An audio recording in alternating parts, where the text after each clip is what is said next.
प्यारे बच्चों, यदि आप भी 2025 में हिंदी का फाइनल बोर्ड एग्जाम देने वाले हैं तो आज के क्लास को कंप्लीट जरूर देखेगा, क्योंकि आज के क्लास में मैं आप सभी को class 12th intermediate final exam 2025 के लिए हिंदी का 200 वायरल ऑब्जेक्टिव क्वेश्चन बताने वाला हूं, जो आप सभी के फाइनल बोर्ड एग्जाम में इस साल पूछे जाएंगे।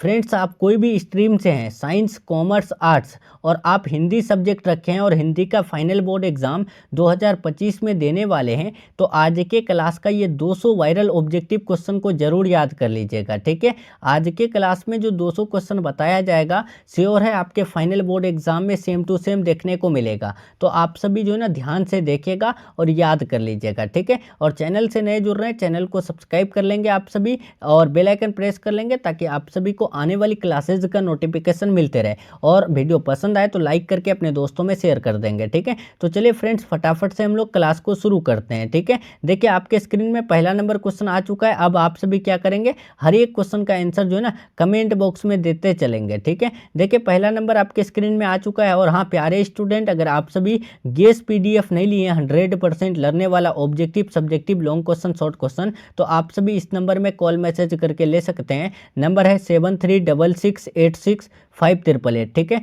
आपको इस नंबर में कॉल या मैसेज करना है और आपको गेस क्वेश्चन ले लेना है एग्जाम में आने वाला। ठीक है, अगर आपको 400 प्लस करना है तो, या फिर आपका कुछ भी तैयारी नहीं हुआ है तो आप जो है ना श्योर है बहुत अच्छा, यानी कि 350 प्लस मार्क्स लेके आ जाएंगे। अगर वो गेस क्वेश्चन ले लेते हैं तो मात्र 30 से 35 दिन में लेके आ सकते हैं। ठीक है, तो अब आप सभी के पास कम समय है, कम समय में आपको वो गेस याद कर लेना है। श्योर है आप लेके आ जाएंगे 350 प्लस। ठीक है, तो आपको टेंशन नहीं लेना है, नंबर में कॉन्टेक्ट कर लेना है। ठीक है, देखिए यहाँ पहला नंबर क्वेश्चन आ चुका है। पूछा गया है बातचीत शीर्षक निबंध के निबंधकार है। देखिए जो बातचीत शीर्षक के निबंध है, इसके जो निबंधकार है वो कौन है, तो आपके सामने 4 ऑप्शन है, आपको बताना है। तो याद रखिएगा बालकृष्ण भट्ट जी है। ठीक है, राइट आंसर डी हो जाएगा। सीधे क्वेश्चन आंसर करेंगे, बस आप सभी याद रखेंगे। दूसरा नंबर देखिए, उसने कहा था कहानी के नायक है। उसने कहा था कहानी के नायक कौन है, तो याद रखिएगा वो है लहना सिंह। ठीक है, 2 का राइट आंसर ए हो जाएगा। चलिए तो प्यारे स्टूडेंट तीसरा बढ़ते हैं। पूछा गया है संपूर्ण क्रांति के रचनाकार है। संपूर्ण क्रांति के रचनाकार कौन है, तो याद रखिएगा इसका right answer option number C हो जाएगा, जयप्रकाश नारायण जी। चलिए 4 नंबर बढ़ते हैं, आपके स्क्रीन में है। पूछा गया है बालकृष्ण भट्ट का जन्म हुआ था। बालकृष्ण भट्ट का जन्म जो है कब हुआ था, तो याद रखिएगा 23 जून 1844 को प्रयागराज इलाहाबाद में हुआ था। 5 नंबर देखें, उसने कहा था कहानी में किस शहर का चित्रण है। चित्रण मतलब क्या है कि उनके बारे में बताया गया है, यानी कि कौन से शहर के बारे में बताया गया है या फिर जिक्र किया गया है, तो याद रखिएगा अमृतसर शहर के बारे में बताया गया है। ठीक है, चलिए अब हम लोग चलते हैं 6 नंबर क्वेश्चन। पूछा गया है बातचीत साहित्य की कौन सी विधा है। देखिए जो बातचीत है ये क्या है, तो आपको पता है ना, ये एक ललित निबंध है, जो कि यानी इसके निबंधकार का नाम है बालकृष्ण भट्ट जी। चलिए 7 नंबर बढ़ते हैं प्यारे स्टूडेंट, बस आप सभी ईमानदारी से याद कर लेंगे। ठीक है, देखिए 7 नंबर, भारतीय सिपाहियों का किसके साथ संघर्ष हुआ था, तो भारतीय सिपाहियों का संघर्ष जो हुआ था ना वो जर्मनी के साथ हुआ था। राइट आंसर 7 का डी हो जाएगा। चलिए 8 नंबर बढ़ते हैं, आपके स्क्रीन में है। पूछा गया है किस अस्पताल में दिनकर जी का निधन हुआ था। देखिए इनमें से कौन सा अस्पताल है जहां पर दिनकर जी का डेथ हुआ था, यानी कि मृत्यु हुआ था, तो याद रखिएगा प्यारे स्टूडेंट, गलती करके नहीं आइएगा, विलिंगडन नर्सिंग होम है। ठीक है, चलिए 9 नंबर बढ़ते हैं, आपके स्क्रीन में है। पूछा गया है यहाँ पर बहुत इंपॉर्टेंट क्वेश्चन है कि बोलने से ही मनुष्य के रूप का साक्षात्कार होता है, ये किसने कहा। देखिए बोलने से ही अगर मनुष्य के रूप का साक्षात्कार यानी कि उनके बारे में पता चलता है, तो ये बात कौन कहे थे, तो याद रखिएगा बेन जॉनसन है। ठीक है, नेक्स्ट चलेंगे प्यारे स्टूडेंट 10 नंबर, जयप्रकाश नारायण को किसका दलाल कहा गया। देखिए जो जयप्रकाश नारायण जी है, यानी कि संपूर्ण क्रांति भाषण देने वाला, तो वो उसको जो दलाल कहा गया वो किसका, तो याद रखिएगा अमेरिका का। ठीक है, राइट आंसर 10 का डी हो जाएगा। 11 चलते हैं। पूछा गया जर्मन लेफ्टन को किसने मार गिराया, तो जर्मन लेफ्टन को जो मार गिराए थे वो लहना सिंह जी गिराए थे। ठीक है, यहाँ पर राइट आंसर सी होगा, यहाँ पर लहना होगा। ठीक है, चलिए अब हम लोग चलते हैं 12 नंबर क्वेश्चन। देखिए प्यारे स्टूडेंट 12 नंबर आ चुका है। अगर आप सभी वीडियो को लाइक नहीं किए प्लीज़ वीडियो को लाइक कर दीजिएगा। मैं आपका समय बिल्कुल भी वेस्ट नहीं करूंगा, सीधे क्वेश्चन आंसर कराऊंगा, रिवीजन रहेगा, बस आपको याद कर लेना है। ब्रेन ऑफ मुंबई किसे कहा जाता है? देखिए ब्रेन ऑफ मुंबई दे या फिर बॉम्बे दे तो आपको याद रखना है उमा शंकर दीक्षित को कहे जाते हैं। चलिए 13 नंबर बढ़ते हैं। कौन सी रचना बालकृष्ण भट्ट की नहीं है? तो याद रखिएगा ये क्वेश्चन आपके फाइनल बोर्ड एग्जाम में बहुत बार पूछा गया है, ठीक है, और इस साल भी आएगा। तो कौन सी रचना बालकृष्ण भट्ट की नहीं है? परीक्षा गुरु, ठीक है, राइट आंसर डी हो जाएगा। 14 नंबर देखिए, आप अगर हिंदी में कुछ भी नहीं पढ़े इस क्लास को देख लीजिए, उसके बाद देखिएगा आपका पूरा कॉन्फिडेंस लेवल हाई हो जाएगा, ठीक है। देखिए 14 नंबर, चंद्रधर शर्मा गुलेरी जी का जन्म कहाँ हुआ था? तो चंद्रधर शर्मा गुलेरी जी का जो जन्म हुआ था ना, आप याद रखिएगा यहाँ पर राइट आंसर सी हो जाएगा, जयपुर राजस्थान में, ठीक है। 15 नंबर देखिए आपके स्क्रीन में आ चुका है, समयोगीता स्वयंवर रचना है। देखिए जो समयोगीता स्वयंवर रचना है वो किसका? तो याद रखिएगा बालकृष्ण भट्ट का है, ठीक है। चलिए 16 नंबर बढ़ेंगे। पूछा गया है कौन सी रचना बालकृष्ण भट्ट की है? इनमें से कौन सी रचना है जो बालकृष्ण भट्ट के द्वारा लिखा गया है? तो याद रखिएगा रेल का विकट खेल, ठीक है। चलिए अब 17 नंबर बढ़ते हैं प्यारे स्टूडेंट। पूछा गया है उसने कहा था कहानी की क्या विशेषता है? सबसे पहले तो आपको ये याद रखना है, उसने कहा था कहानी के जो कहानीकार है मतलब लेखक है वो है चंद्रधर शर्मा गुलेरी जी। ये क्वेश्चन बार बार पूछा गया है, ठीक है। और एक क्वेश्चन इससे पूछे जाते हैं, उसने कहा था कहानी का मेन नायक कौन है, यानी कि कैरेक्टर कौन है, पात्र कौन है? तो याद रखिएगा लहना सिंह, ठीक है। आपको ये भी याद रखना है, पूछे गए हैं। उसने कहा था कहानी की जो विशेषता है वो है दिव्य प्रेम की कहानी, प्रेम पर बलिदान की कहानी और यानी कि युद्ध की कहानी, ये तीनों है। राइट आंसर हमारा ऑप्शन नंबर डी होगा, ओके। चलिए 18 नंबर बढ़ते हैं प्यारे स्टूडेंट। पूछा गया है जयप्रकाश नारायण ने आईएससी की परीक्षा कहाँ से पास की? तो जयप्रकाश नारायण जी जो इंटर ऑफ साइंस की जो एग्ज़ाम पास किए थे बिहार विद्यापीठ से किए थे, ठीक है। राइट आंसर डी हो जाएगा। 19 नंबर देखिए, बालकृष्ण भट्ट किस युग के रचनाकार है? तो बालकृष्ण भट्ट जी भारतेंदु युग के रचनाकार है। 20 नंबर बढ़ते हैं। पूछा गया है किस पाठ से ये उक्ति आई है कि मृत्यु के कुछ समय पहले स्मृति बहुत साफ हो जाती है? उसने कहा था सुखमय जीवन, बुद्ध का काटा, भागे हुए दिन। तो याद रखिएगा उसने कहा था से, ठीक है। राइट आंसर 20 का ए हो जाएगा। चलिए तो प्यारे स्टूडेंट 21 नंबर बढ़ते हैं। हर एक क्वेश्चन याद कर लेंगे आप सभी, ठीक है, और ईमानदारी से लास्ट में बताएंगे कि आप लोग का जो ना कितना सही हुआ 200 में, ठीक है। 200 क्वेश्चन आपको हर हाल में याद करना है पूरा का पूरा। अर्धनारीश्वर शीर्षक निबंध के निबंधकार का नाम बताइए। तो अर्धनारीश्वर शीर्षक निबंध का जो निबंधकार है उसका जो नाम है ना, याद रखिएगा रामधारी सिंह दिनकर जी है, जिनका जन्म 23 सितंबर 1908 को सिमरिया बेगूसराय बिहार में हुआ था, ठीक है।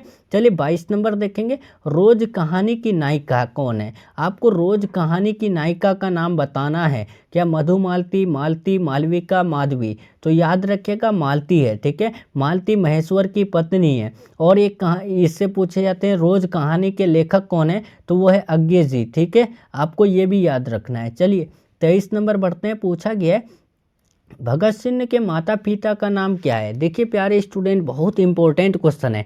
इस क्वेश्चन में आप सभी गलत करके आ जाते हैं, तो आपको गलत कभी नहीं करना है। सबसे पहले याद रखिएगा भगत सिंह के माता का नाम जो है ना वो क्या है? कलावती है, ठीक है। और उनके पिता का नाम माता का नाम क्या है?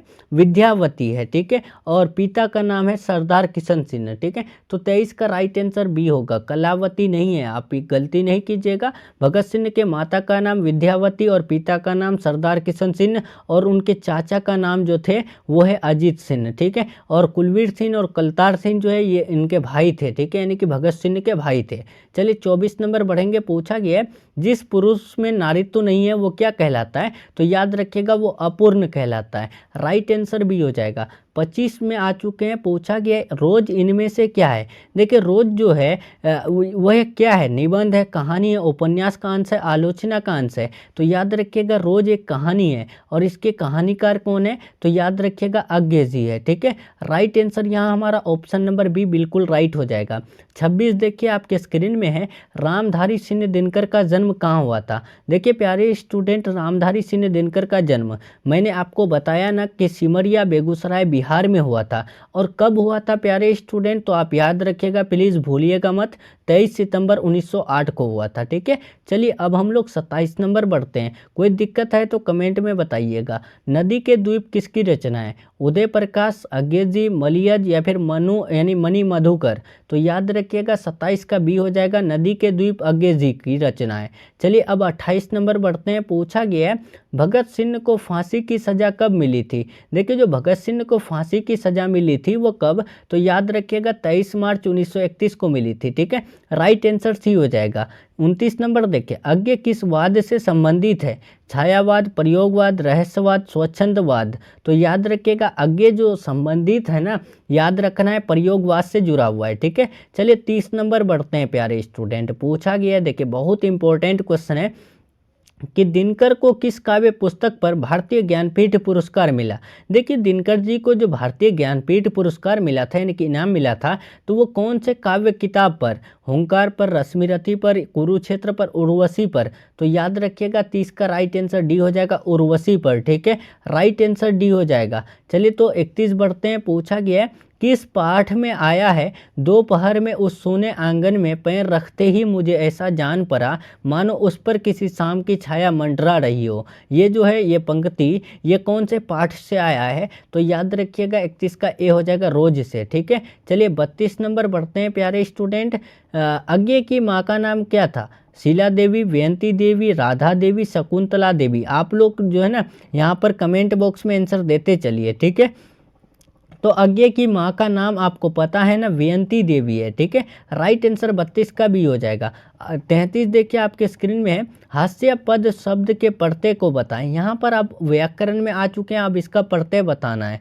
क्या होगा इसका प्रत्यय? तो याद रखिएगा 33 का राइट आंसर भी हो जाएगा, आस्पद। ठीक है, 34 देखिए, अज्ञे जी की का जन्म कब हुआ था? देखिए जो अज्ञे जी है उनका जो जन्म हुआ था वो कब, तो प्यारे स्टूडेंट आप याद रखिएगा 7 मार्च 1911 को हुआ था। ठीक है, चलिए 35 नंबर क्वेश्चन की तरफ बढ़ते हैं। पूछा गया रामधारी सिंह दिनकर का निधन कब हुआ था?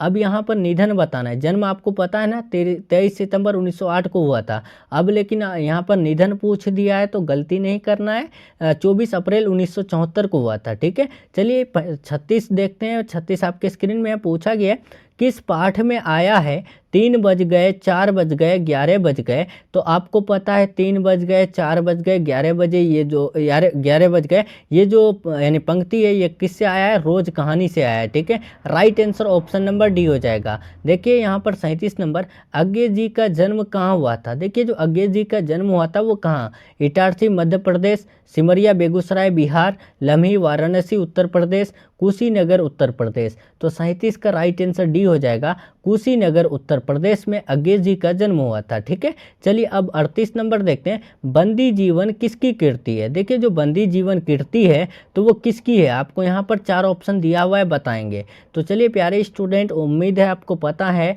कि इसका राइट आंसर डी होगा, सचिंद्रनाथ सान्याल जी का। ठीक है, राइट आंसर डी हो जाएगा। देखिए बहुत सारा क्वेश्चन आपको हार्ड लगेगा। ठीक है, तो आपको गलती से छोड़ के नहीं जाना है क्लास। ठीक है ना, ध्यान से देख लीजिएगा। 39 देखते हैं, 39, गणेश शंकर विद्यार्थी किस पत्र का संपादन करते थे? देखिए जो गणेश शंकर विद्यार्थी जी थे तो वो कौन से पत्र का, कौन से लेटर का संपादन करते थे? तो याद रखिएगा 39 का राइट आंसर डी हो जाएगा, प्रताप का। ठीक है, अब देखिए 40 नंबर आपके स्क्रीन में प्रेमचंद थे। प्रेमचंद क्या थे? गीतकार, कथाकार, फिल्मकार, संगीतकार। तो प्यारे स्टूडेंट आप याद रखेंगे 40 का बी हो जाएगा, प्रेमचंद जी जो है वो एक कथाकार थे। ठीक है, राइट आंसर बी हो जाएगा, ध्यान रखिएगा। चलिए अब 41 नंबर देखते हैं प्यारे स्टूडेंट। 41 नंबर आपके स्क्रीन में आ चुका है, अब आंसर देंगे फटाफट से। पूछा गया है ओसदानिरा निबंध के निबंधकार का नाम बताएं।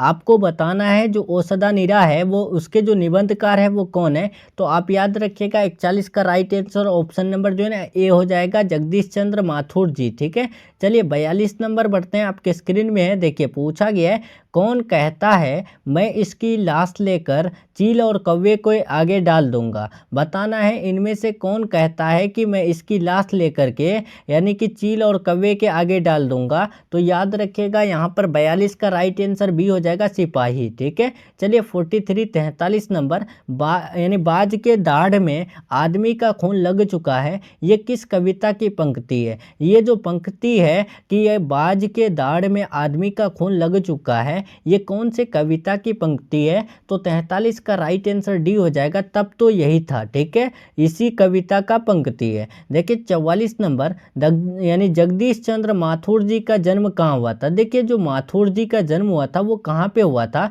तो प्यारे स्टूडेंट 44 का आपको याद रखना है, बुलंदशहर उत्तर प्रदेश में हुआ था। ठीक है, 45 नंबर देखिए आपके स्क्रीन में आ चुका है। यहाँ पर देखिए 3 ही ऑप्शन है। ठीक है, लेकिन इसी 3 ऑप्शन में आपको उत्तर बताना है। मोहन राकेश का जन्म कब हुआ था। तो आप सभी याद रखिएगा, आपको पता भी है 8 जनवरी 1925 में मोहन राकेश जी का जन्म हुआ था। चलिए अब हम लोग चलते हैं 46 नंबर क्वेश्चन कि कामायनी के कवि है। आपको यहाँ पर बताना है कामायनी के कवि कौन है। पंत जी, जयशंकर प्रसाद जी, महादेवी वर्मा या फिर निराला। तो याद रखिएगा कामायनी के कवि जहाँ यानी जयशंकर प्रसाद जी है। 47 देखेंगे, इनमें से कौन सी कृति माथुर जी की है। यहाँ पर कृति होगा ना कि कीर्ति। तो आप याद रखिएगा कृति जो है ना माथुर जी की है, तो वो कौन सा है। तो जानवर और जानवर है। ठीक है, 47 का राइट आंसर ए हो जाएगा। चलिए 48 नंबर क्वेश्चन की तरफ बढ़ते हैं। आपके स्क्रीन में है, पूछा गया है सिपाही की माँ एकांकी में कुंती कौन है। देखिए जो सिपाही की माँ एकांकी में कुंती है वो कौन है, आपको बताना है। तो बहुत अच्छा प्यारे स्टूडेंट, देखिए यहाँ पर थोड़ा जूम आउट कर लेते हैं। ठीक है, देखिए इसका राइट आंसर क्या होगा। तो याद रखना है आपको 48 का राइट आंसर ऑप्शन नंबर जो है ना यहाँ पर प्रोसन हो जाएगा। ठीक है, यानी कि जो कुंती है वो विष्णु का प्रोसन है। 49 नंबर देखेंगे, पूछा गया आपके स्क्रीन में कि तुलसीदास के रचयिता कौन है। देखिए जो तुलसीदास के रचयिता है वो कौन है।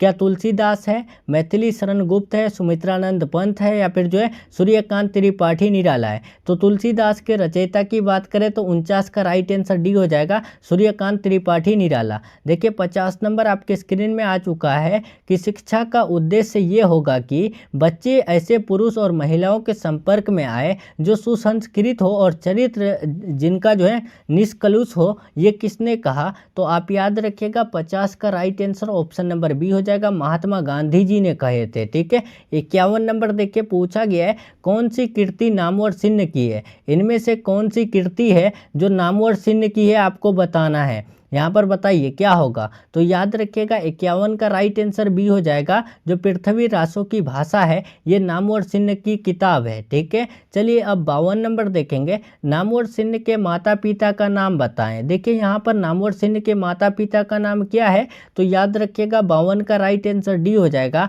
नामवर चिन्ह के माता का नाम वागेश्वरी देवी और उनके पिता का नाम नागर सिंह है। ठीक है, चलिए 53 नंबर देखिए प्यारे स्टूडेंट आ चुका है। आप लोग आंसर देते चलेंगे, अगर आंसर नहीं पता है याद करते चलेंगे। ठीक है, वसुंधरा भोगी मानव और धर्मांध मानव एक ही सिक्के के दो पहलू है, ये किस पाठ से आया है। तो याद रखेंगे 53 का राइट आंसर ऑप्शन नंबर जो है ना यहाँ पर क्या हो जाएगा, बी हो जाएगा ना, यानी कि हंसते हुए मेरा अकेलापन। ठीक है, राइट आंसर यहाँ पर क्या होगा, वसुंधरा भोगी मानव और धर्मांध मानव एक ही सिक्के के दो पहलू है, सॉरी वो सदा नीरा पाठ से है। ठीक है, राइट आंसर ए हो जाएगा। 54 नंबर देखिए आपके स्क्रीन में आ चुका है, बहुत इंपॉर्टेंट क्वेश्चन है, कौन सी कृति मोहन राकेश की है। इनमें से कौन सी कृति है मोहन राकेश की, जिंदगी मुस्कुराई, जानवर और जानवर, कोसी का घटवार या फिर जो है बहती गंगा। तो याद रखिएगा 54 का बी हो जाएगा, जानवर और जानवर। ठीक है, चलिए 55 नंबर बढ़ते हैं, परगीत और समाज शीर्षक निबंध के निबंधकार का नाम बताएं। तो परगीत और समाज जो कि आपका गद्य खंड का 9th चैप्टर है, तो यहाँ पर इसका जो निबंधकार है यानी कि लेखक है वो कौन है। तो वो नामवर सिंह है, राइट आंसर हमारा ए हो जाएगा। चलिए 56 नंबर देखते हैं, पूछा गया है चंपारण में गांधी जी के चमत्कार की कथा किसने लिखी। तो चंपारण में जो गांधी जी के चमत्कार की कथा को लिखे थे तो वो पंडित जवाहरलाल नेहरू जी लिखे थे या फिर राजेंद्र प्रसाद जी। तो राइट आंसर सी होगा, राजेंद्र प्रसाद जी। ठीक है, चलिए 57 नंबर बढ़ते हैं, पूछा गया है बिस्नी की पड़ोसन कौन है? तो इससे पहले आया था आपको कि इनमें से कुंती जो है क्या है, तो आपको यानी ऑप्शन में दिया था कि बिस्नी का पड़ोसन, बिस्नी का सौतन और क्या क्या था दिस डेट। ठीक है, तो आप याद रखिएगा बिस्नी का पड़ोसन जो है ना वो कुंती है। ठीक है, right answer option number C हो जाएगा। चलिए 58 नंबर, वाद विवाद संवाद पुस्तक किसने लिखी? तो याद रखिएगा 58 का राइट आंसर ऑप्शन नंबर जो है ना ए हो जाएगा। वाद विवाद संवाद जो किताब है इसके जो लेखक है वह है नामवर सिंह। ठीक है, 59 नंबर देखिए, वैशाली महोत्सव का प्रतिवर्ष आयोजन किसने प्रारंभ करवाया? तो वैशाली महोत्सव का प्रतिवर्ष यानी कि हर वर्ष जो आयोजन कराए थे तो वो कौन कराए थे? 59 का राइट आंसर ए हो जाएगा, जगदीश चंद्र माथुर जी ने कराए थे। देखिए 60 नंबर आपके स्क्रीन में है, सिपाही की माँ कौन है? देखिए जो सिपाही की माँ का नाम है वो क्या है? तो आपको पता है बिस्नी है। ठीक है, बिस्नी का जो पूरा नाम है वो है बिशन देई। ठीक है, right answer option number B हो जाएगा। चलिए 61 नंबर देखिए, जूठन शीर्षक आत्मकथा के लेखक कौन है? तो जूठन के जो लेखक है वो है कौन? यानी कि ओम प्रकाश वाल्मीकि। और जूठन क्या है? तो वो एक आत्मकथा है जिसको हम लोग इंग्लिश में कहते हैं ऑटोबायोग्राफी। ठीक है, आपको पता है अगर आप इंग्लिश यानी सब्जेक्ट रखें, जो कि आपका बिहार बोर्ड का इंग्लिश का जो है पहला चैप्टर है क्या, यानी कि इंडियन सिविलाइजेशन एंड कल्चर, जिसके लेखक है, जिसके राइटर है महात्मा गांधी। ठीक है, उसका जो ऑटोबायोग्राफी है यानी कि आत्मकथा है उसका नाम क्या है? My experiment with truth. उसी प्रकार जो है जूठन एक आत्मकथा है जिसके लेखक है कौन? यानी कि ओम प्रकाश वाल्मीकि। 62 नंबर देखें, उदय प्रकाश का जन्म हुआ था। तो उदय प्रकाश का जन्म कब हुआ था? तो याद रखिएगा राइट आंसर 62 का जो है ना ऑप्शन नंबर जो है ए हो जाएगा, जनवरी 1952 में हुआ था। ठीक है, चलिए अब हम लोग 63 नंबर देखते हैं। पूछा गया हंसते हुए मेरा अकेलापन किस विधा की रचना है? हंसते हुए मेरा अकेलापन जो है वो क्या है? तो याद रखिएगा 63 का ए हो जाएगा, ये एक डायरी साहित्य है। ठीक है, चलिए 64 नंबर देखें, किसने लिखा है दिन रात मर खप कर भी हमारे पसीने की कीमत मात्र झूठन है, फिर भी किसी को शिकायत नहीं, कोई शर्मिंदगी नहीं। ये किसने लिखा है, फिर किसने कहा है? तो याद रखिएगा 64 का right answer option number B हो जाएगा, ओम प्रकाश वाल्मीकि जी। 65 नंबर देखें, मलयज का मूल नाम बताएं। मलयज का मूल नाम क्या है? तो मलयज का मूल नाम जो है ना भरत जी श्रीवास्तव मलयज है। ठीक है, इनका पूरा नाम जो है भरत जी श्रीवास्तव मलयज है। ठीक है, आपको बस याद रखना है, गलती नहीं करना है, फाइनल एग्जाम में फोड़ के आना है। चलिए 66 देखेंगे, कौन सी कीर्ति उदय प्रकाश की है? इनमें से कौन सी कीर्ति है जो उदय प्रकाश की है? राठ, दरियाई घोड़ा, लिहाफ या फिर चील, नीली झील। तो याद रखिएगा 66 का राइट आंसर ऑप्शन नंबर जो है ना बी हो जाएगा, दरियाई घोड़ा। देखिए 67 नंबर, किसने लिखा है कितने क्रूर समाज में रह रहे हैं हम, जहां शर्म का कोई मोल ही नहीं बल्कि निर्धनता को बरकरार रखने का षड्यंत्र था ये सब। बताएंगे ये कौन कहे हैं या फिर लिखे हैं? तो 67 का राइट आंसर सी हो जाएगा, ओम प्रकाश वाल्मीकि जी। देखिए 68 नंबर, त्रिच कैसी कहानी है? देखिए त्रिच जो है एक कैसी कहानी है? तो याद रखिएगा 68 का राइट आंसर डी हो जाएगा, प्रतीकात्मक कहानी है।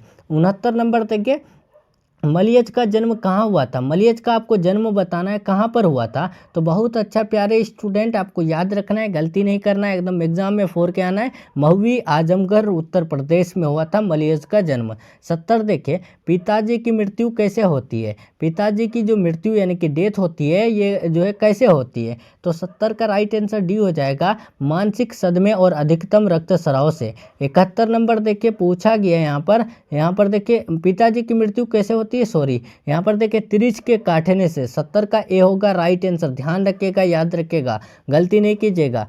देखिए 71 नंबर, कुर्रियों शब्द का अर्थ होता है। देखिए जो कुर्रियों शब्द का अर्थ होता है यानी कि मतलब होता है वो क्या होता है? तो याद रखिएगा नर्तकी होता है, राइट आंसर ए हो जाएगा। चलिए यहाँ पर 72 नंबर देखेंगे, त्रिच कहानी के पिताजी का नाम क्या है? देखिए जो त्रिच कहानी के पिताजी है उनका नाम क्या था? तो 72 का राइट आंसर बी हो जाएगा, राम स्वारथ प्रसाद था। ठीक है, नेक्स्ट चलेंगे 73 नंबर क्वेश्चन पूछा गया है, मलयज की कीर्ति का नाम बताएं। इनमें से मलयज की कीर्ति कौन है? तो आप याद रखिएगा 73 का राइट आंसर डी हो जाएगा, ये सभी। जख्म पर धूल, अपने होने की अप्रकाशित करता हुआ, कविता से साक्षात्कार, संवाद और एकालाप, रामचंद्र शुक्ल, हंसते हुए मेरा अकेलापन। ये जो आपका 5 है यानी कि 6, ये आपका जो है ना यानी कि मलयज जी की कीर्ति है। चलिए यहाँ पर राइट आंसर डी हो जाएगा, तो 74 बढ़ते हैं। जूठन क्या है? देखिए जो जूठन है वो एक क्या है? तो याद रखिएगा right answer option number D हो जाएगा, ये एक आत्मकथा है जिसके लेखक है कौन यानी कि राइटर कौन है, वो है ओम प्रकाश वाल्मीकि जी। ठीक है,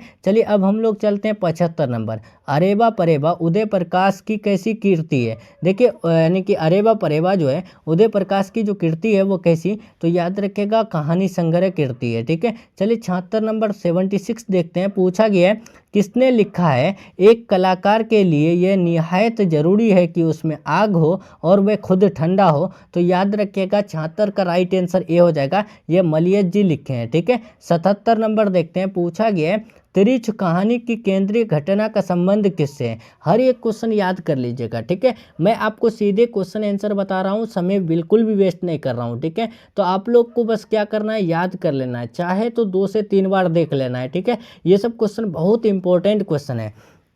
तिरिच कहानी की केंद्रीय घटना का संबंध किससे है, तो तिरिच कहानी का जो केंद्रीय घटना का संबंध है ना, तो याद रखिएगा राइट आंसर यहाँ पर ऑप्शन नंबर सी हो जाएगा, कहानीकार के पिता से। ठीक है, चलिए 78 बढ़ेंगे। किस पाठ में आया है आदमी यथार्थ को जीता ही नहीं यथार्थ को रचता भी है। देखिए इनमें से कौन से पाठ में, कौन से जो है यानी कि लेसन में आया है आदमी यथार्थ को जीता ही नहीं बल्कि यथार्थ को रचता भी है। तो याद रखिएगा 78 का right answer option number B हो जाएगा, हंसते हुए मेरा अकेलापन में। ठीक है, चलिए 79 पंडित राम अवतार क्या थे। तो ये क्वेश्चन मैंने लाइव क्लास में बताया था ना आपको कि पंडित राम अवतार जी जो है वो ज्योतिषी और वेद दोनों थे। राइट आंसर यहाँ हमारा डी बिल्कुल राइट हो जाएगा। 80 नंबर देखें, सुरक्षा कहाँ हो सकती है। देखिए प्यारे स्टूडेंट, जो सुरक्षा है यानी कि आपका जो प्राइवेसी है वो कहाँ पर हो सकती है, तो याद रखिएगा right answer option number D हो जाएगा, चुनौतियों को झेलने में। ठीक है, नेक्स्ट चलेंगे 81 नंबर, शिक्षा शीर्षक निबंध किसने लिखा। शिक्षा के जो लेखक है वो कौन है, जय कृष्ण मूर्ति, उदय प्रकाश, रामधारी सिंह दिनकर, अज्ञे जी। तो याद रखिएगा वो जय कृष्ण मूर्ति जी है। 82 नंबर 82 देखिए, जय कृष्ण मूर्ति का जन्म स्थान कहाँ है। देखिए जो जय कृष्ण मूर्ति का जन्म स्थान है वो कहाँ पर है, तो याद रखिएगा मदनपल्ली, चित्तूर, आंध्र प्रदेश में है। ठीक है, राइट आंसर डी हो जाएगा। आप लोग बताइएगा क्या आपको आज का क्लास का हर एक क्वेश्चन जो है यानी कि हार्ड लग रहा है या फिर आसान है, बताएंगे जरूर। देखिए कुछ कुछ यानी क्वेश्चन जो है ना बहुत हार्ड लगेगा, जिसके वजह से आप लोग क्लास जो है छोड़ के जा सकते हैं, तो ऐसा नहीं कीजिएगा। ये सब क्वेश्चन आपके फाइनल बोर्ड एग्जाम में 2025 में आने वाला है। ठीक है, जय कृष्ण मूर्ति की पुस्तकों के नाम बताइए। तो जय कृष्ण मूर्ति के जो यानी पुस्तक है यानी कि किताब है उनका नाम जो है ना आप याद रखेगा, the first and last freedom, the only revolution, Krishnamurti notebook. ये तीनों जो किताब है ना ये जय कृष्ण मूर्ति की है। राइट आंसर डी इनमें से सभी हो जाएगा। देखिए 84 नंबर, किस पाठ में आया है बचपन से ही आपका ऐसे वातावरण में रहना अत्यंत आवश्यक है जो स्वतंत्रतापूर्ण हो। तो याद रखिएगा 84 का राइट आंसर बी हो जाएगा, शिक्षा में। ठीक है, चलिए 85 नंबर बढ़ते हैं, जय कृष्ण मूर्ति का जन्म कब हुआ था। देखिए जो जय कृष्ण मूर्ति का जन्म हुआ था वो कब, आपके सामने 4 ऑप्शन है, बताएंगे फटाफट से। चलिए बहुत अच्छा प्यारे स्टूडेंट, 85 का राइट आंसर ऑप्शन नंबर जो है ना ध्यान रखिएगा, याद रखिएगा 12 मई 1895 को हुआ था। ठीक है, 86 देखिए, जय कृष्ण मूर्ति का निधन कब हुआ था। देखिए इनका जन्म आपको बता दिए 12 मई 1895 को हुआ था। अब इनका जो डेथ हुआ था यानी कि इंतकाल यानी कि मृत्यु तो कब हुआ था, तो याद रखिएगा 86 का राइट आंसर सी हो जाएगा, 17 फरवरी 1986 को हुआ था। ठीक है, 87 देखिए, जय कृष्ण मूर्ति के माता पिता का नाम है। तो देखिए जय कृष्ण यानी जय कृष्ण मूर्ति के जो माता और पिता का नाम था, तो याद रखिएगा राइट आंसर ऑप्शन नंबर जो है ना 87 का क्या हो जाएगा, ए हो जाएगा ना, कि यानी कि संजीव मुआ ये जो है उनके माता का नाम और नारायण जिद्दू जो है उनके पिता का नाम था। राइट आंसर ए हो जाएगा। चलिए 88 नंबर, जय कृष्ण मूर्ति का पूरा नाम क्या है। देखिए जो जय कृष्ण मूर्ति का फुल नेम है, पूरा नाम वो क्या है, तो आपको पता है जिद्दू कृष्ण मूर्ति है। ठीक है, 88 का ए हो जाएगा। 89 देखिए, जय कृष्ण मूर्ति ने किन विषयों पर लेखन कार्य किया। देखिए जय कृष्ण मूर्ति जो है कौन से विषय में किसके बारे में लिखना शुरू किया, तो याद रखिएगा 89 का राइट आंसर डी हो जाएगा, अध्याय, दर्शन, शिक्षा, ये तीनों पर लिखना शुरू किए थे। 90 नंबर देखिए, पूछा गया है जय कृष्ण मूर्ति के संबंध में कौन सा तथ्य सही है। इनमें से कौन सा तथ्य जो है वो जय कृष्ण मूर्ति के बारे में सही है, तो याद रखिएगा वे प्राय बोलते थे और संभाषण करते थे। ठीक है, इसका right answer option number D हो जाएगा। देखिए 91 नंबर, करबक कहाँ से लिया गया है, आपको बताना है करबक जो लिया गया है वो कहाँ से, आखिरी कलाम, अखरावत, मधुमालती या फिर जो है पद्मावत। तो याद रखिएगा पद्मावत से लिया गया है, ठीक है। राइट आंसर 91 का डी हो जाएगा। 92 देखिए, करबक के रचयिता है, करबक के रचयिता कौन है, तो आपको पता है इसका, इसमें जो है हम लोग टाइम को बिल्कुल भी वेस्ट नहीं करेंगे। करबक के रचयिता जो है मलिक मोहम्मद जायसी जी है। राइट आंसर सी हो जाएगा। 93, साहित्य लहरी किसकी रचना है। देखिए जो साहित्य लहरी है वो किसकी रचना है, तो आपको पता है वो सूरदास जी की है। राइट आंसर ए हो जाएगा। देखिए जो आसान क्वेश्चन है उसमें हम लोग समय बिल्कुल भी वेस्ट नहीं करेंगे, ठीक है। सूरदास की रचनाओं के भाषा है। देखिए जो सूरदास जी है वो जो लिखते थे वो कौन से भाषा में, तो याद रखिएगा 94 का राइट आंसर बी हो जाएगा, ब्रज भाषा में, ठीक है। 94 भी बिल्कुल राइट हो जाएगा। 95, तुलसीदास का जन्म कब हुआ था। यहाँ पर तुलसीदास का जो है ना जन्म यानी कि बोर्न जो हुआ था वो कब, तो आप याद रखिएगा 1500 जो है ना 43 में हुआ था, ठीक है। Right answer option number C हो जाएगा। 96 देखिए, तुलसीदास का मूल नाम क्या था। तुलसीदास का मूल नाम बताना है। राधा बोला, कृष्ण बोला, सीता बोला, राम बोला, तो आपको पता है ना राम बोला, ठीक है। राइट आंसर डी हो जाएगा। चलिए 97, तुलसीदास के माता पिता का क्या नाम था। हर एक क्वेश्चन बहुत इंपॉर्टेंट है प्यारे स्टूडेंट, ठीक है। तुलसीदास के माता पिता का नाम क्या है, तो आपको पता है राइट आंसर क्या होगा इसका। तुलसीदास के माता का नाम हुलसी और उनके पिता का नाम Atmaram Dubey. Right answer A हो जाएगा। 98 देखिए, सूरदास के गुरु का क्या नाम था। देखिए जो सूरदास जी थे उनके गुरु का क्या नाम था, तो 98 का right answer option number C हो जाएगा, वल्लभाचार्य था, ठीक है। 99 देखिए आपके स्क्रीन में, सूरदास किस मार्ग में दीक्षित हुए। देखिए सूरदास जी जो है वो कौन से मार्ग में दीक्षित हुए, तो 99 का राइट आंसर सी हो जाएगा, ये पुष्टि मार्ग में दीक्षित हुए। देखिए अब हम लोग 100 नंबर में आ चुके हैं। पूछा गया है जायसी रचित पद्मावत की भाषा क्या है। देखिए जायसी रचित पद्मावत की भाषा है तो वो क्या है, तो आप याद रखिएगा इसका राइट आंसर 100 का ए हो जाएगा, अवधि, ठीक है। राइट आंसर सी बिल्कुल राइट हो जाएगा।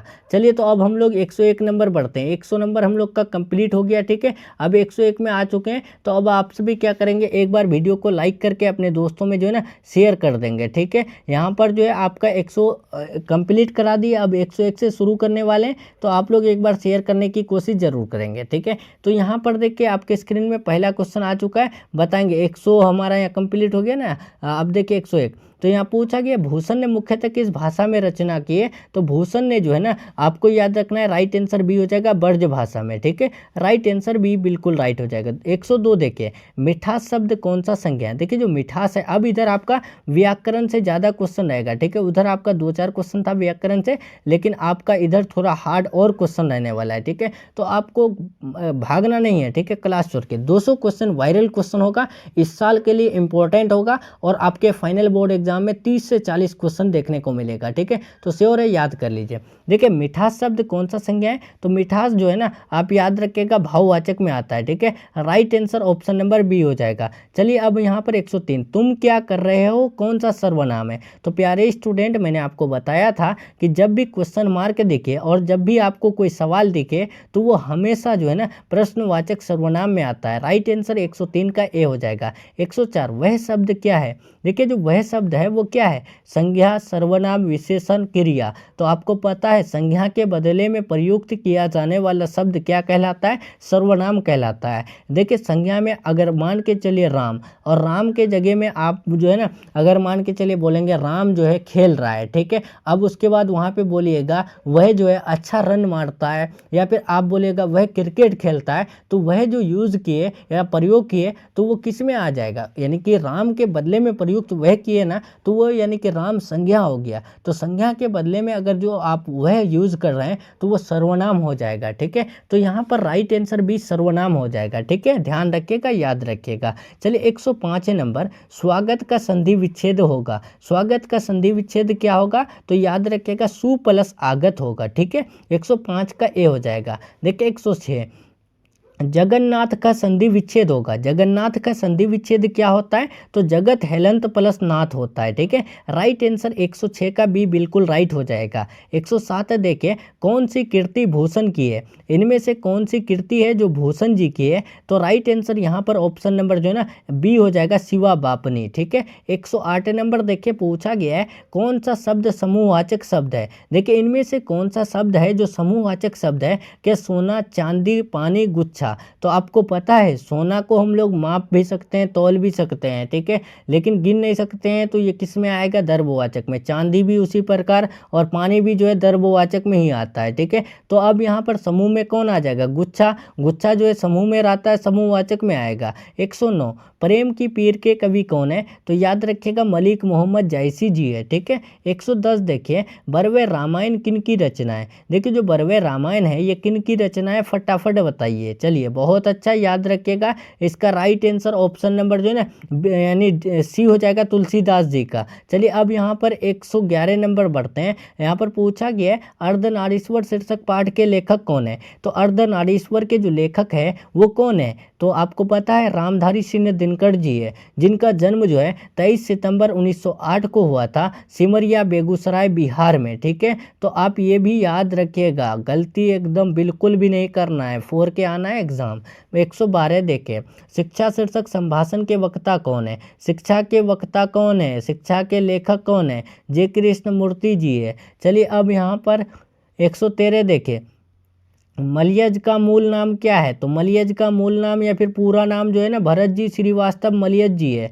नेक्स्ट 114 देखिए, परगीत और समाज की विधा की रचना है। परगीत और समाज जो है वो एक क्या है? तो आपको पता है आलोचनात्मक निबंध है, और इसके निबंधकार कौन है? नामवर सिंह है, ठीक है, गलती नहीं करना है, ठीक है। 115 नंबर देखे, उसने कहा था किस प्रकार की कहानी है? ये आप जो है ना नोट कर लीजिए, आप जो है यहाँ पर जो है ना 100% आप जो है ना इसको नोट कर लीजिए, मैं आपको गारंटी दे रहा हूँ आपके एग्जाम में आएगा, फाइनल एग्जाम में। उसने कहा था किस प्रकार की कहानी है? तो कर्म प्रधान कहानी है, ठीक है, गलती बिल्कुल भी नहीं करना है। 116 नंबर देखें, सिपाही की माँ शीर्षक पाठ के रचयिता कौन है? अगर 90 प्लस करना है ना, ये सब क्वेश्चन आप याद कर लीजिए, ठीक है।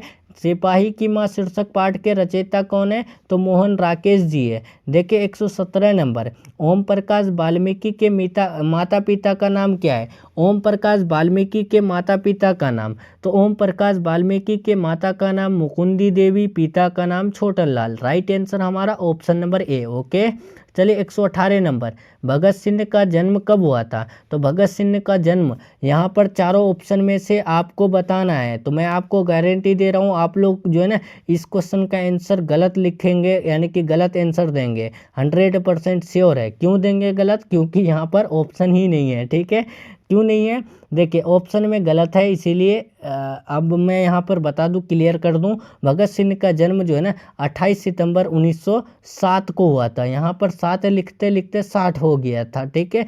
चलिए कोई दिक्कत नहीं है, आपको याद रखना है 28 सितंबर 1907 को भगत सिंह का जन्म हुआ था पंजाब पाकिस्तान में, ठीक है। 119 नंबर देखें, ओसदा नीरा किस नदी को निमित्त बनाकर लिखा गया है? तो याद रखिएगा ओसदा नीरा जो है ना कौन से नदी को निमित्त बनाकर लिखा गया है? तो गंडक नदी को निमित्त बनाकर लिखा गया है। 120 नंबर देखिए, यहाँ पूछा गया है धांगड़ शब्द का अर्थ ओरांव भाषा में क्या होता है? देखिए जो धांगड़ शब्द है, धांगड़ वर्ड, इसका जो मतलब होता है ओरांव भाषा में वो क्या होता है? तो याद रखिएगा भाड़े का मजदूर होता है, ठीक है।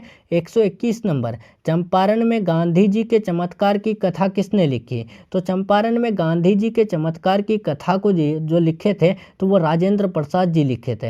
राइट आंसर भी हो जाएगा। देखिए 122 नंबर, जयप्रकाश नारायण की पत्नी का क्या नाम है? देखिए जो जयप्रकाश नारायण जी है संपूर्ण क्रांति भाषण देने वाला, संपूर्ण क्रांति भाषण कब दिए थे? 5 जून 1974 को दिए थे, ठीक है। कहाँ पे दिए थे? पटना में दिए थे, ठीक है। तो याद रखिएगा जयप्रकाश नारायण की पत्नी का नाम प्रभावती देवी।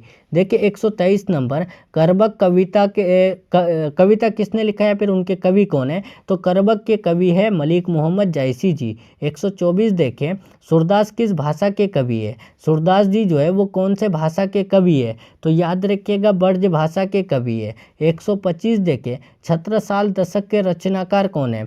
यहाँ पर आपको बताना है छत्रसाल दशक के रचनाकार कौन है? तो मलिक मोहम्मद जायसी जी है। देखिए 126 नंबर पूछा गया है, जयशंकर प्रसाद किस भाषा की भाषा कौन सी थी? देखिए जो जयशंकर प्रसाद जी भाषा थे तो वो कौन, तो आप याद रखिएगा खड़ी बोली हिंदी। ठीक है। 127 आप लोग कमेंट में बताइएगा प्यारे स्टूडेंट, आप लोग को क्लास कैसा लग रहा है, और अगर 100% लर्ने वाला गेस्ट नोट्स नहीं लिए तो इस नंबर में कॉल मैसेज करके ले लीजिएगा। ठीक है। कम समय में भी अगर आपको 400 प्लस करना है ना, आपको 100% लर्ने वाला गेस्ट नोट ले लेना है। ठीक है। इस नंबर में कॉल मैसेज करके। ठीक है। ऐसा क्वेश्चन मिलेगा जो आपके फाइनल बोर्ड एग्जाम में हूबहू देखने को मिलेगा, तो आप लोग ऐसा गलती ना करें। देखिए कुछ ही दिन बचा हुआ है, अगर आपको लाइफ में बढ़िया मार्क्स लाना है तो आपको क्या करना है, इस नंबर में कॉल मैसेज करके PDF ले लेना है। तुमुल कोलाहल कलह में शीर्षक कविता के कवि कौन है? तो याद रखिएगा इसका राइट आंसर ऑप्शन नंबर जो है ना ए हो जाएगा, जयशंकर प्रसाद जी। 128 हेनरी लोपेज कहाँ के रहने वाले थे? चीन, रूस, फ्रांस, अफ्रीका। तो याद रखिएगा हेनरी लोपेज कांगो अफ्रीका के रहने वाले थे। 129 नंबर देखें, कवि भूषण को भूषण उपाधि किसने दी? तो कवि भूषण को भूषण की जो उपाधि दिए थे वो राजा रुद्र शाह जी दिए थे। ठीक है। 130 नंबर देखें, अधिनायक कैसी कविता है? अधिनायक जो कविता है वो कैसी कविता है? श्रृंगारिक, व्यंग्यात्मक या फिर ऐतिहासिक, उपदेशात्मक? तो याद रखिएगा व्यंग्यात्मक कविता है। ठीक है। देखिए 131 झूठन के हेडमास्टर का नाम क्या है? आपको फटाफट बताना है झूठन के हेडमास्टर का नाम। बहुत अच्छा प्यारे स्टूडेंट, झूठन के हेडमास्टर का नाम कलीराम है। ठीक है। राइट आंसर ए हो जाएगा। 132 देखिए, यहाँ पर पूछा गया है जय कृष्ण मूर्ति किस रूप में देखे जाते हैं? देखिए जो जय कृष्ण मूर्ति जी है वो कौन से रूप में देखे जाते हैं? तो याद रखिएगा यहाँ पर दूसरे बुद्ध के रूप में देखे जाते हैं। ठीक है। 133 देखिए, नामवर सिन्ह किस पत्रिका के संपादक रहे हैं? तो नामवर सिन्ह की बात करें तो वो संपादक जो रहे हैं वो आलोचना पत्रिका के रहे हैं। ठीक है। 134 देखिए, हिंदी साहित्य का सूर्य किसे कहा जाता है? बताइए फटाफट से कमेंट बॉक्स में। हिंदी साहित्य का जो सूर्य कहे जाते हैं किसको? तो याद रखिएगा सूरदास जी को। ठीक है। 135 नंबर देखिए आपके स्क्रीन में है, चांद का मुंह टेढ़ा है कविता संग्रह के रचयिता कौन है? तो चांद का मुंह टेढ़ा है कविता संग्रह के रचयिता की बात करें तो राइट आंसर बी हो जाएगा, अज्ञेय जी। ठीक है। यहाँ पर राइट आंसर बी हो जाएगा। चलिए यहाँ पर 136 देखते हैं, इत्यादि शब्द का संधि विच्छेद है। इत्यादि का संधि विच्छेद क्या होता है? तो इति प्लस आदि होता है। ठीक है। 136 का बी हो जाएगा। 137 गायक शब्द का संधि विच्छेद होता है, तो गायक का होता है गय प्लस अक। ठीक है। राइट आंसर बी हो जाएगा। आप लोग बताइएगा क्या क्लास आप लोग को जो है ना फास्ट लग रहा है या फिर जो है स्लो है, बताइएगा जरूर। उसी हिसाब से आपको 200 क्वेश्चन का मिलेगा पर डे। परमार्थ शब्द का संधि विच्छेद होता है, तो परमार्थ का बात करें तो परम प्लस अर्थ होता है। ठीक है। राइट आंसर यहाँ पर जो है ना ऑप्शन नंबर ए हो जाएगा। चलिए 139 नंबर, विद्यार्थी शब्द का संधि विच्छेद होता है, तो विद्यार्थी का जो होता है ना विद्या प्लस अर्थी होता है। ठीक है। राइट आंसर हमारा ऑप्शन नंबर बी हो जाएगा। चलिए यहाँ 140 बढ़ते हैं, दुर्गम का विलोम होता है। सबसे पहले तो दुर्गम का क्या मतलब होता है आपको पता है क्या? नहीं पता है तो कोई बात नहीं, याद रखिएगा जहाँ जाना अगर बहुत मुश्किल हो यानी कि कठिन हो उसे ही हम लोग जो है ना दुर्गम कहते हैं, और जहाँ जाना बहुत आसान हो उसे हम लोग सुगम कहते हैं। सो राइट आंसर हमारा ऑप्शन नंबर बी होगा। ठीक है। चलिए 141 बढ़ते हैं, अनुकूल शब्द का विलोम होगा। अनुकूल शब्द का विलोम क्या होता है? तो प्यारे स्टूडेंट याद रखिएगा प्रतिकूल होता है। ठीक है। 141 का ए हो जाएगा। देखिए 142 आरोही शब्द का विलोम क्या होता है? तो आरोही और अवरोही, आप तो पढ़े होंगे, तो आरोही का उल्टा क्या होगा? अवरोही। ठीक है। चलिए 143 विराग शब्द का विलोम होगा। विराग का उल्टा क्या होता है? तो अनुराग होता है। ठीक है। 143 का भी होता है। ठीक है। चलिए अब हम लोग 144 नंबर क्वेश्चन की तरफ बढ़ते हैं। पूछा गया 144 नंबर कि आंखों का तारा होना मुहावरे का क्या अर्थ होता है? तो आंखों का तारा होना मुहावरे का जो मतलब होता है याद रखिएगा बहुत प्रिय होना, मतलब कि प्यारा होना। राइट आंसर सी हो जाएगा। 145 ऊँट के मुंह में जीरा मुहावरे का क्या मतलब होता है? तो ऊँट के मुंह में जीरा मुहावरे का जो मतलब होता है अधिक खाने वाले को कम खुराक देना। राइट आंसर हमारा सी हो जाएगा। 146 देखिए 146 कान काटना मुहावरे का अर्थ होता है। कान कटना मुहावरे का क्या मतलब होता है? तो याद रखिएगा मूर्ख होना मतलब बेवकूफ़ होना। देखिए यहाँ पर 147 घी के दिए जलाना मुहावरे का अर्थ होता है। तो घी के दिए जलाना मुहावरे का मतलब होता है प्रसन्नता व्यक्त करना, यानी कि खुशी को जाहिर करना। 148 नंबर देखिए, नगर शब्द का विशेषण होगा। नगर का विशेषण क्या होता है? नगरीय, नागरिक, नगरवासी, नागर। तो आपको पता है नगर का विशेषण नागरिक होता है। मैंने आपको पहले ही बताया है कि 100 क्वेश्चन के बाद आपको ज़्यादातर व्याकरण का क्वेश्चन देखने को मिलेगा। तो आप लोग जो इस क्लास को हल्के में मत ले, हो सके तो 2 से 3 बार देख लीजिएगा।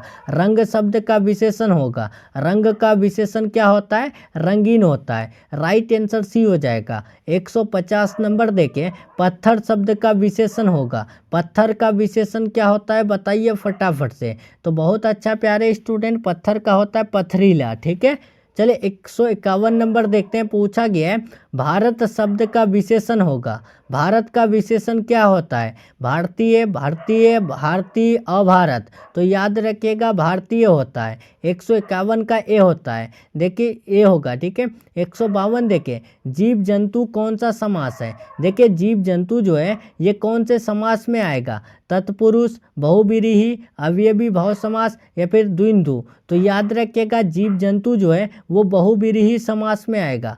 राइट आंसर बी हो जाएगा। 153 नंबर देखिए, नीलांबर कौन सा समास है? नीलांबर जो है ये कौन से समास में आता है बताइए? कर्मधारी, अवयवी भाव, द्विंदु या फिर द्विगु। तो याद रखिएगा नीलांबर जो है ये कर्मधारय समास में आता है। राइट आंसर ए हो जाएगा। 154 देखिए, भरपेट शब्द कौन सा समास है? भरपेट शब्द जो है ये कौन से समास में आता है? तो याद रखिएगा अवयवी भाव समास में आता है। ठीक है, 155 नंबर देखिए, चिरीमार कौन सा समास है? देखिए चिरीमार जो शब्द है ये कौन से समास में आता है? तत्पुरुष समास या फिर कर्मधारय, द्विंदु या फिर जो है द्विगु। तो याद रखिएगा चिरीमार तत्पुरुष में आता है। ठीक है, 156 नंबर देखिए, सभा शब्द कौन सा लिंग है बताइए? सभा जो है ये कौन से लिंग में आता है? तो याद रखिएगा प्यारे स्टूडेंट ये जो है ना यानी कि स्त्रीलिंग में आता है। ठीक है, राइट आंसर भी हो जाएगा। 157 देखिए आपके स्क्रीन में आ चुका है। जल शब्द कौन सा लिंग है? देखिए यहाँ पूछा गया है 157 नंबर कि जल शब्द जो है कौन सा लिंग है? तो जल जो है ना वो स्त्रीलिंग में आता है। ठीक है, right answer option number B हो जाएगा।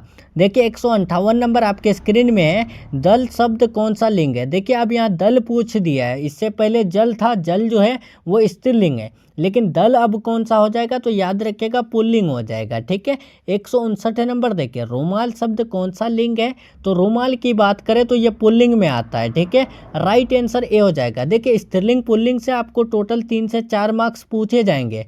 आज के क्लास में जो दिए वो आपके फाइनल एग्जाम में यहाँ से 2 क्वेश्चन देखने को मिलेगा, श्योर है। तो आप ध्यान से याद रखिएगा। देखिए उपसर्ग पढ़ते से भी आपको 5 मार्क्स का क्वेश्चन ऑब्जेक्टिव रहेगा। तो आपको अभी जो दिया जाएगा उसको याद कर लेना है। देखिए उपवन शब्द में उपसर्ग है, तो उपवन में जो उपसर्ग होता है वो उप होता है। ठीक है, राइट आंसर यहाँ पर 160 का भी याद रखिएगा। 161 देखिए, ईमान शब्द में उपसर्ग होगा। तो याद रखिएगा ईमान में जो उपसर्ग होगा वो दीर्घ ई, जिसको हम लोग बड़ी ई भी बोलते हैं। ठीक है, राइट आंसर भी हो जाएगा। 162 देखिए, सुकर्म शब्द में उपसर्ग है। सुकर्म में उपसर्ग क्या होता है? तो याद रखिएगा सु होता है। ठीक है, नेक्स्ट 163 देखिए, प्रकाशित शब्द में पढ़ते हैं। प्रकाशित में पढ़ते क्या होता है? तो याद रखिएगा इत होता है। ठीक है, राइट आंसर ए हो जाएगा। 164 देखिए, पठनीय शब्द में पढ़ते हैं। पठनीय में पढ़ते क्या होता है? तो याद रखिएगा अनीय होता है। ठीक है, 165 नंबर देखिए, पंकील शब्द में पढ़ते हैं। पंकील में पढ़ते क्या होता है? तो याद रखना है प्यारे स्टूडेंट, ऑप्शन नंबर जो है ना यहाँ पर जो है डी हो जाएगा एल। ठीक है, चलिए यहाँ पर देखेंगे 166, काल के कितने भेद होते हैं? काल के जो भेद होते हैं प्रकार कितने? तो काल के जो है ना 3 भेद होते हैं। ठीक है, right answer option number C हो जाएगा, वर्तमान काल, भूतकाल, भविष्य काल। ठीक है, चलिए 167, अर्थ के आधार पर संज्ञा के कितने भेद होते हैं? तो अर्थ के आधार पर संज्ञा के 5 भेद होते हैं। क्या क्या होते हैं? व्यक्तिवाचक होते हैं। ठीक है, उसके बाद जो है जातिवाचक होते हैं, दूसरा यानी जातिवाचक, उसके बाद तीसरा जो है समूहवाचक होते हैं और चौथा आपका द्रव्यवाचक होता है और पांचवा जो है ना भाववाचक होता है। ठीक है, आप ये सब याद रखिएगा। चलिए अब हम लोग चलते हैं 168 नंबर। हमेशा रहने वाला एक शब्द होगा। देखिए जो हमेशा रहते हैं तो उसको हम लोग एक शब्द में क्या कहते हैं, तो याद रखिएगा शाश्वत कहते हैं। ठीक है, नेक्स्ट चलेंगे हम लोग 169 नंबर। जो सब कुछ जानता हो उसके लिए एक शब्द होगा। जो सब कुछ जानते हैं तो उसे हम लोग एक शब्द में सर्वज्ञ कहते हैं। राइट आंसर भी हो जाएगा। 170 देखिए, ईश्वर पर विश्वास रखने वाले का एक शब्द होगा।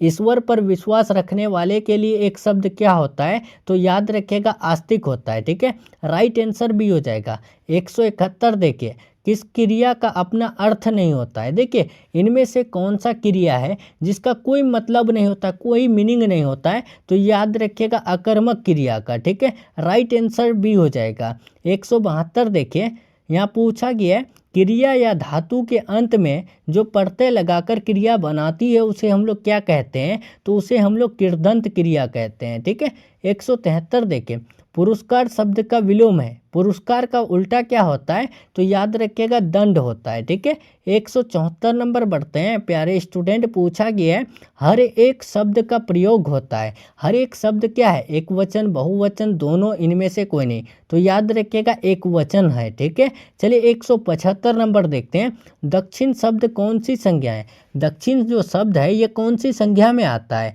तो याद रखना है ये व्यक्तिवाचक में आता है। दक्षिण एक जो है ना खास दिशा है। ठीक है, और जिसमें भी खास व्यक्ति वस्तु स्थान या जानवर के नाम का बोध हो वह व्यक्तिवाचक कहलाता है। नेक्स्ट 176 देखें, अंगूठा दिखाना मुहावरे का क्या मतलब होता है, तो अंगूठा दिखाने का मतलब होता है धोखा देना। ठीक है, राइट आंसर डी हो जाएगा। देखिए 177 नंबर, गुप्त का विलोम है यानी कि विपरीतार्थक शब्द है। तो गुप्त मतलब होता है कि छिपा हुआ और स्पष्ट मतलब क्या होता है, सॉरी प्रकट मतलब होता है जाहिर करना। ठीक है, right answer option number D हो जाएगा। नेक्स्ट चलेंगे 178 नंबर। कौन सा शब्द है जो प्राय बहुवचन में प्रयुक्त होता है। इनमें से कौन सा शब्द है जो बहुवचन में यूज होता है, प्रयोग होता है, तो याद रखिएगा राइट आंसर भी हो जाएगा दाम। ठीक है, नेक्स्ट 179 नंबर। अंक भरना मुहावरे का मतलब होता है। अंक भरना मुहावरे का क्या मतलब होता है, दिल पसीजना, डूब जाना, या फिर जो है शाबाशी देना, सह जाना, तो याद रखिएगा शाबाशी देना होता है। राइट आंसर सी हो जाएगा। देखिए 180 नंबर, रुपया का लिंग निर्णय करें। रुपया का क्या मतलब होता है, तो याद रखिएगा रुपया जो है ना वो यानी कि पुल्लिंग में आता है। ठीक है, राइट आंसर ए हो जाएगा। 181, बालकृष्ण भट्ट की रचना बातचीत जो है वो कौन सी विधा है, तो ये ललित निबंध है। ठीक है, चलिए 182 नंबर। जयप्रकाश नारायण को कौन सा पुरस्कार मिला। देखिए जो जयप्रकाश नारायण को इनाम अवार्ड मिला तो वो कौन सा पुरस्कार मिला था, तो याद रखिएगा भारत रत्न मिला था। ठीक है, चलिए यहाँ 183 नंबर देखेंगे। दिनकर को किस गद्य पुस्तक पर साहित्य अकादमी पुरस्कार मिला, तो दिनकर जी को साहित्य अकादमी पुरस्कार मिला था संस्कृति के अध्याय पर यानी 4 अध्याय पर। ठीक है, 184 देखें। 3 बज गए, 4 बज गए, 11 बज गए किस पाठ की पंक्ति है, तो वो रोज कहानी की पंक्ति है। रोज कहानी के कहानीकार कौन है, वो है अज्ञे जी। 185 देखिए आपके स्क्रीन में, केवल कष्ट सहकर भी देश की सेवा की जा सकती है, ये किस पाठ की उक्ति है। तो देखिए यहाँ पर जब भी देश की बात आए ना तो आपको ध्यान रखना है हमेशा भगत सिंह। ठीक है, और भगत सिंह से आपको पता चल जाएगा कि भगत सिंह जो है किसके लेखक है, तो वो एक लेख और एक पत्र के लेखक है। राइट आंसर हमारा सी हो जाएगा। देखिए 186 नंबर। परंपराशील नाट्य किसने लिखा, तो परंपराशील नाट्य को जो लिखे थे वो यानी कि कौन लिखे थे, जगदीश चंद्र माथुर जी लिखे थे। ठीक है, नेक्स्ट चलेंगे यहाँ पर देखिए 187 नंबर। मोहन राकेश का जन्म जो है कब हुआ था। मोहन राकेश का जो जन्म हुआ था वो कब, तो मैंने आपको बताया था कि मोहन राकेश का जन्म 1926 में हुआ था। राइट आंसर यहाँ पर बी हो जाएगा। 188 देखिए, दूसरी परंपरा की खोज पुस्तक के रचनाकार कौन है। देखिए जो दूसरी परंपरा की खोज किताब है उनके जो लेखक है वो कौन है, तो नामवर सिंह है। ठीक है, राइट आंसर ए हो जाएगा। देखिए यहाँ पर 189, जायसी के पिता का नाम क्या था, तो जायसी के फादर यानी कि पिता का जो नाम था ना आपको याद रखना है मलिक मोहम्मद यानी ममरेज था, या फिर मलिक शेख मोहम्मद ममरेज था। ठीक है, देखिए यहाँ पर 190, 91 आखिरी कलाम के रचयिता कौन है? आखिरी कलाम के रचयिता आपको बताना है। तो याद रखना है प्यारे स्टूडेंट, इसका राइट आंसर जो है ना ऑप्शन नंबर क्या हो जाएगा, यानी कि मलिक मोहम्मद जायसी जी हो जाएगा। देखिए 191 लकीर का फ़कीर होना मुहावरे का अर्थ होता है। तो लकीर का फ़कीर होना इसका मतलब होता है यानी कि परंपरावादी होना। ठीक है, राइट आंसर ए हो जाएगा। 192 नंबर देखिए, गाँव का घर कविता के कवि कौन है? गाँव का घर कविता के कवि कौन है? तो आप याद रखिएगा विनोद कुमार शुक्ल जी है। ठीक है, 192 का सी हो जाएगा। 193 पहले सम्मान ज्ञानेंद्रपति को कब दिया गया? तो पहला सम्मान ज्ञानेंद्रपति को 2005 में दिया गया। राइट आंसर ए हो जाएगा। 194 सुभद्रा कुमारी चौहान का जन्म कब हुआ था? तो सुभद्रा कुमारी चौहान का जन्म की बात करें 16 अगस्त 1904 को इलाहाबाद में हुआ था। ठीक है, राइट आंसर ऑप्शन नंबर जो है ना यहाँ पर बी हो जाएगा। 195 देखिए, सुभद्रा कुमारी चौहान का जन्म स्थान कहाँ है? सुभद्रा कुमारी चौहान का जन्म स्थान मैंने आपको बता दिया कि इलाहाबाद में। कब हुआ था? 16 अगस्त 1904 को हुआ था। ठीक है, चलिए तो अब हम लोग 196 बढ़ते हैं। ऊषा शीर्षक कविता के कवि कौन है? ऊषा के कवि कौन है? क्या पता नहीं है आपको? शमशेर बहादुर सिन्हा जी है। ठीक है, नेक्स्ट चलेंगे 197 राष्ट्रीय त्योहार के दिन हरचरना क्या पहने हुए हैं? आपको तो ये क्वेश्चन याद रहना चाहिए, बताइए फटाफट 197 का। चलिए तो अब हम 197 को आपको जो है ना ये होमवर्क देते हैं। ठीक है, आप क्या करेंगे, इसका आंसर कमेंट बॉक्स में देंगे। राष्ट्रीय त्योहार के दिन हरचरना क्या पहने हुए था? फटा कुर्ता, फटा पाजामा, फटी धोती, फटा सुतन्ना, आपको बता देना है कमेंट बॉक्स में। ठीक है, चलिए 198 यहाँ पर अशोक वाजपेयी ने कहाँ रहकर स्वतंत्र लेखन किया? तो अशोक वाजपेयी ने जो स्वतंत्र लेखन किए थे वो कहाँ पर रह करके? तो वो दिल्ली में रह करके। ठीक है, राइट आंसर भी हो जाएगा। 199 देखिए प्यारे स्टूडेंट, हम लोग 199 में आ चुके हैं। ठीक है, उससे पहले प्यारे स्टूडेंट अगर आप लोग चैनल से नए जुड़ रहे हैं, चैनल को सब्सक्राइब कर लेंगे। ठीक है, और वीडियो पसंद आए तो लाइक करके अपने दोस्तों में जो है ना शेयर कर देंगे। ठीक है, देखिए 199 जयशंकर प्रसाद के प्रबंध काव्य का नाम क्या है? तो याद रखिएगा जयशंकर प्रसाद के प्रबंध काव्य का नाम कामायनी है। ठीक है, राइट आंसर ए हो जाएगा। एक यहाँ पर अब देखिए 199 कंप्लीट हुआ, 200 नंबर, ये आपका आज का लास्ट क्वेश्चन है। देखिए पूछा गया है कौन सा शब्द समूहवाचक संज्ञा नहीं है? इनमें से कौन सा शब्द है जो संज्ञा यानी कि समूहवाचक संज्ञा नहीं है? वर्ग, सेना, राम या फिर संघ? तो याद रखना है वो है राम। राम जो है समूहवाचक संज्ञा नहीं है, ये व्यक्तिवाचक संज्ञा है। ठीक है, तो राइट आंसर यहाँ हमारा ऑप्शन नंबर सी बिल्कुल राइट हो जाएगा। ठीक है, तो चलिए प्यारे स्टूडेंट, यहाँ पर हम लोग का जो है ना हिंदी का आपके फाइनल बोर्ड एग्जाम के लिए 200 वायरल ऑब्जेक्टिव क्वेश्चन का क्लास कंप्लीट हो रहा है। ठीक है, अगर आप सभी को क्लास अच्छा लगा है तो कमेंट में ज़रूर बताइएगा, और कमेंट में ये भी बताइएगा कि 200 में आप सभी कितना सही किए। ठीक है, और प्यारे स्टूडेंट गेस क्वेश्चन लेना चाहते हैं तो इस नंबर में कॉल मैसेज करके ले सकते हैं। ठीक है, तो चलिए मिलते हैं हम लोग नेक्स्ट क्लास में नेक्स्ट टॉपिक के साथ। तब तक के लिए आप अपना ख्याल रखिए, अपना स्टडी जारी रखिए। Take care, thanks for watching.